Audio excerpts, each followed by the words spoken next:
Hi, I'm Christine Benz from Morningstar. Stocks have slid in recent weeks, but one hard hit area that has received less attention is the municipal bond market. Joining me to discuss what's been going on with munis is Beth Foos. She's a senior analyst in Morningstar's manager research group. Beth, thank you so much for being here. Thanks, Christine. So, Beth, let's talk about performance, how munis have performed relative to taxable bonds of similar credit qualities. It seems like their performance has been worse in many cases. Well, I think you're right. I mean, munis were extremely strong performers in 2019, and they were still doing relatively well into the early months of 2020. Investors' appetite for muni bonds just soared, and many were willing to take on more credit and interest rate risk, and demand for yield continued throughout that year. And even into late January, um, investors were still pouring into muni funds, and muni yields were at their lowest levels in roughly 4 decades. And then in the past few weeks, we've seen that dramatic shift where investors started selling with increasing concerns around the impact of the coronavirus on the US economy. And that causes prices to tumble, muni yields to spike, and liquidity in the muni market got very tight. Let's talk about some of the subcategories in the muni market that have been hard hit. High yield munis, I know, have really seen some significant losses. Correct. So that's one of the sectors that led the charge, I guess, in 2019. And so far, bonds, funds in Morningstar's high yield muni category, and those that take on more interest rate risk in our longer categories have also been particularly hit hard in the last several weeks.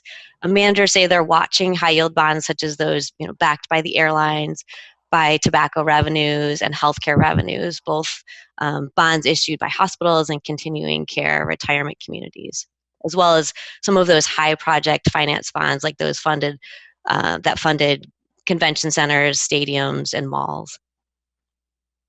So let's talk about some of the key factors that have been underpinning the recent weakness. I think you hinted at one of the biggies, which was that coming into this coronavirus worry period, munis were really priced for perfection. What else is going on there?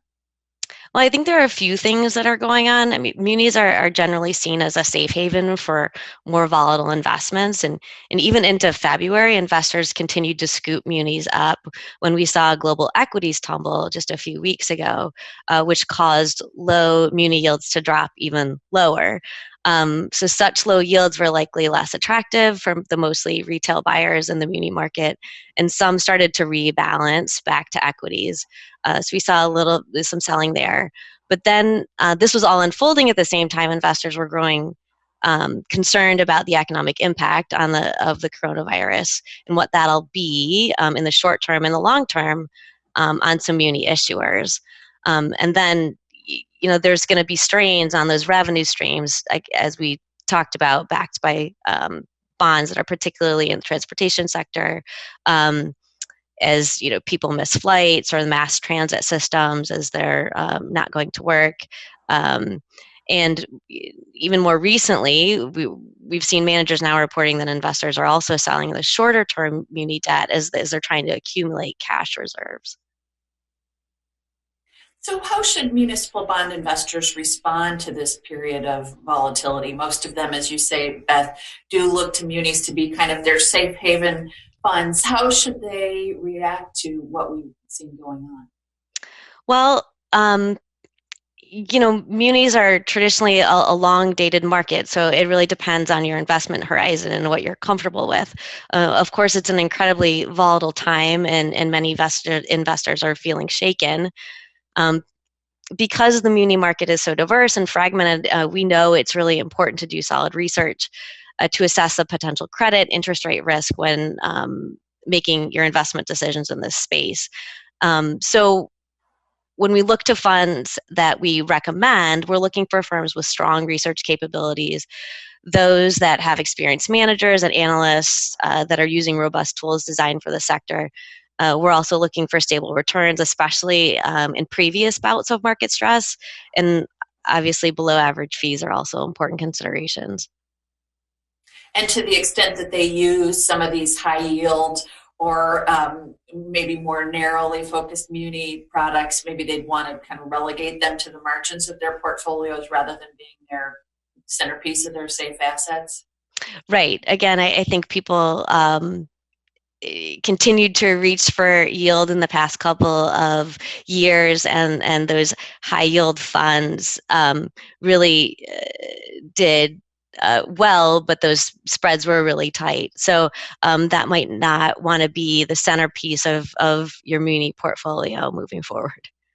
So this is not the first time we've seen the muni market seize up a bit in periods of volatility. What's the takeaway from that for you and the team in terms of how investors should think about muni products? How can they protect themselves against future periods of duress like this?